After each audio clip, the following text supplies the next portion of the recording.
Welcome to national rankers. मैं हूं आभा गुप्ता सेरीवाल और मैं आपको पढ़ा रही हूं क्लास 12th का अकाउंट। क्लास 12th के अकाउंट में मैं आपको 3 चैप्टर करवा चुकी हूं। फर्स्ट चैप्टर लाभ न कमाने वाली संस्थाओं में लेखांकन, साझेदारी लेखांकन और साझेदारी फर्म का पुनर्गठन। साझेदारी लेखांकन में हमने पढ़ा कि 2 या 2 से अधिक व्यक्तियों का समूह होता है साझेदारी।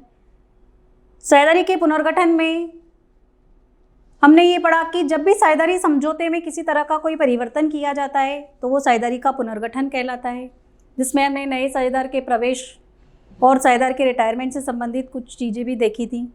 तो अगला जो चैप्टर है हमारा चैप्टर 4, उसका नाम है नए साझेदार का प्रवेश।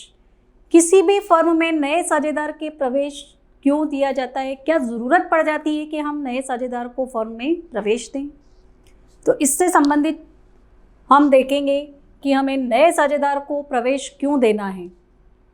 जब भी फर्म को अधिक पूंजी की आवश्यकता हो, अधिक प्रबंध चातुर्य की आवश्यकता हो, या व्यापार को चलाने के लिए कि किसी कुशल व्यक्ति की आवश्यकता हो, या फिर जब दोनों की ही आवश्यकता हो कि हमें पूंजी की भी ज़रूरत है और व्यापार को चलाने के लिए कुशल व्यक्ति की भी ज़रूरत है, और जब इस कमी को विद्यमान साझेदार पूरा करने में असमर्थ हों। विद्यमान साझेदार मतलब ऐसे साझेदार जो फर्म में पहले से ही काम कर रहे हैं, वो इस कमी को पूरा नहीं कर सकते हों, तो ऐसी दशा में नए साझेदार को प्रवेश दिया जाता है। ऐसी स्थिति में जरूरी हो जाता है कि फर्म में किसी ऐसे नए व्यक्ति को शामिल किया जाए जो व्यापार की सारी कमियों को पूरा कर सके, पूंजी की कमी को भी पूरा कर सके और व्यापार को अच्छी तरह से संभाल भी सके।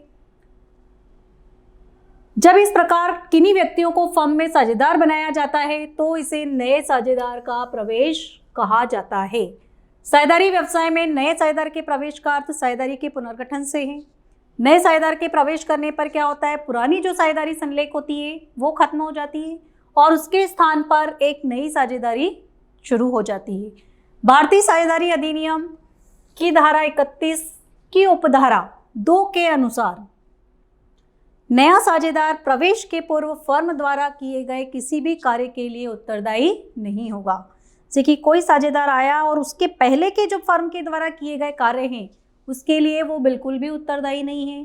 उसके प्रवेश के बाद जो भी किए गए कार्य हैं फर्म के द्वारा या उसके द्वारा, उसके लिए वो उत्तरदायी माना जाएगा और प्रवेश के पश्चात उसको उत्तरदायी ठहराया जा सकता है। नए प्रवेश पाने वाले साझेदार को आने वाला साझेदार, इनकमिंग पार्टनर भी कहा जाता है।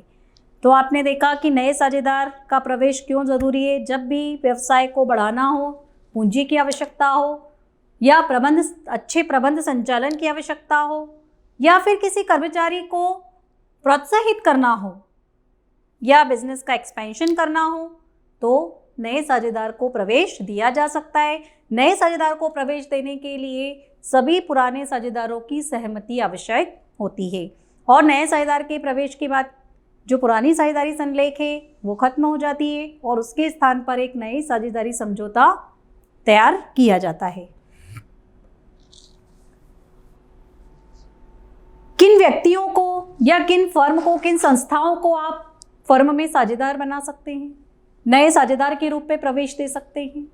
सबसे पहला, कोई भी व्यक्ति, चाहे वो महिला हो चाहे वो पुरुष हो, दोनों में से कोई भी नया साझेदार बन सकता है, लेकिन उसको वयस्क होना चाहिए। वयस्क मतलब उसने 18 वर्ष की उम्र पूरी कर ली हो तो ही उसको साझेदार बनाया जा सकता है। अवयस्क, अभी हमने जस्ट ऊपर पढ़ा कि वो वयस्क होना चाहिए, अब हम पढ़ रहे हैं अवयस्क। अवयस्क मतलब माइनर, जो 18 वर्ष का नहीं है, जिसने अभी 18 कंप्लीट नहीं किए वो अवयस्क कहलाता है। लेकिन अवयस्क को साझेदार बनाया तो जा सकता है, लेकिन पुराने साझेदारों की उसमें सहमति होना चाहिए और लेकिन सिर्फ लाभ के लिए उसको साझेदार बनाया जा सकता है। फर्म की पुस्तकों को देखने का अधिकार उसके पास नहीं होता है, सिर्फ लाभ के लिए उसको साझेदार फर्म में बनाया जा सकता है। एक फर्म किसी दूसरे फर्म को एक साझेदार की तरह प्रवेश दे सकती है। इस स्थिति में दोनों फर्मों का एकीकरण नहीं होगा। दोनों फर्मों का एकीकरण कब होता है? जब दोनों फर्में अपना अपना बिजनेस बंद करके एक नया बिजनेस नया सेटअप लगा लेती हैं, तो वो एकीकरण कहलाता है। लेकिन कभी कभी एक फर्म दूसरी फर्म में साझेदार बन जाती है, तो वो नए साझेदार के प्रवेश की स्थिति कहलाएगी। अन्य संस्था एवं फर्म, इसी तरह से जो अन्य संस्थाएं हैं, जो भी संघ हैं, उनको भी नए साझेदार की तरह प्रवेश दिया जा सकता है। तो देखा आपने हम किन किन को एज ए नए साझेदार प्रवेश दे सकते हैं। कोई भी व्यक्ति, चाहे वो महिला हो चाहे वो पुरुष हो, नए साझेदार के रूप में फर्म में प्रवेश ले सकता है। नंबर 2, अवयस्क। अवयस्क को सिर्फ लाभ में साझेदार बनाया जा सकता है, वो भी सभी पुराने विद्यमान साझेदारों की सहमति से। इसके अलावा कोई भी एक फर्म है वो दूसरी फर्म में साझेदार बन सकती है। कोई भी संस्था है या कोई फर्म है वो भी नए साझेदार के रूप में प्रवेश ले सकती है। तो सबसे पहला कारण है पूंजी की पूर्ति। जब भी व्यापार का विस्तार किया जाता है, व्यापार को बढ़ाया जाता है, तो अत्यधिक पूंजी की आवश्यकता होती है और ज़्यादा पूंजी की ज़रूरत होती है। ऐसी दशा में अगर पुराने साझेदार पूंजी लाने में असमर्थ है, तो इस कमी को नए साझेदार को प्रवेश देकर पूरा किया जा सकता है। विशिष्ट योग्यता। जब किसी फर्म को विशिष्ट योग्यता वाले फर्म व्यक्ति की आवश्यकता हो, तो ऐसे व्यक्ति को, विशिष्ट योग्यता वाले व्यक्ति को फर्म में साझेदार के रूप में प्रवेश दिया जा सकता है। प्रतिस्पर्धा की समाप्ति। आज का जो युग है वो प्रतिस्पर्धा का युग है। जब कोई साझेदारी फर्म से प्रतिस्पर्धा करता हुआ व्यापार कर रहा हो और साझेदारी फर्म ये चाहती हो कि इस प्रतिस्पर्धा को समाप्त कर दिया जाए ताकि साझेदारी फर्म को लाभ हो, तो वो क्या करती है, जो उससे कंपटीशन कर रहा है उस व्यक्ति को अपनी फर्म में साझेदार बना लेती है, जिससे उसकी प्रतिस्पर्धा समाप्त हो जाती है।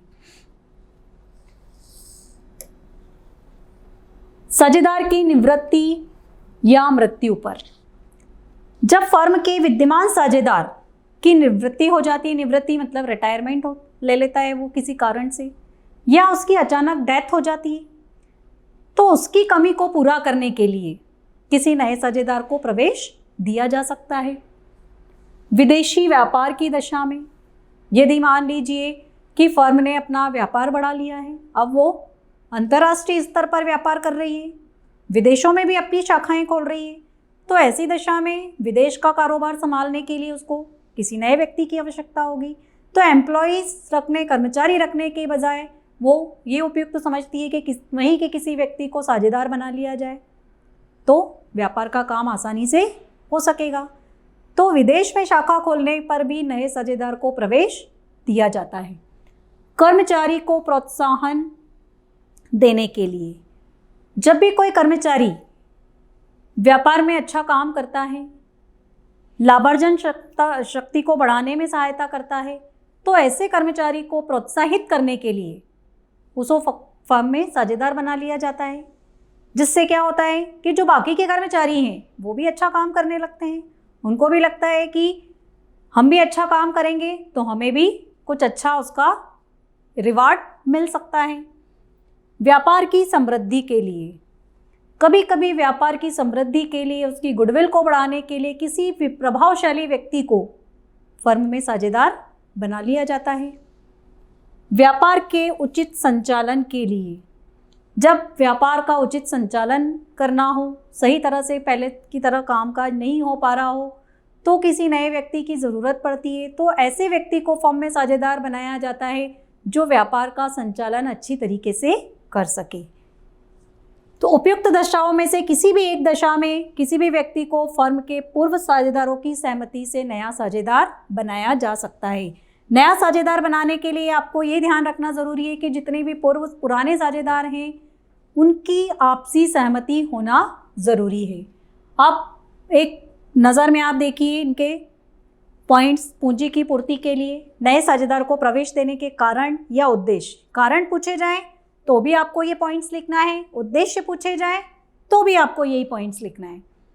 पूंजी की पूर्ति के लिए, विशिष्ट योग्यता वाले व्यक्ति की ज़रूरत के लिए, प्रतिस्पर्धा की समाप्ति के लिए, साझेदार की निवृत्ति या मृत्यु पर, विदेशी व्यापार की दशा में, कर्मचारी को प्रोत्साहन देने के लिए, व्यापार की समृद्धि के लिए, और लास्ट पॉइंट है हमारा व्यापार के उचित संचालन के लिए। ये सब कारण है किसी भी फर्म में नए साझेदार को प्रवेश देने के।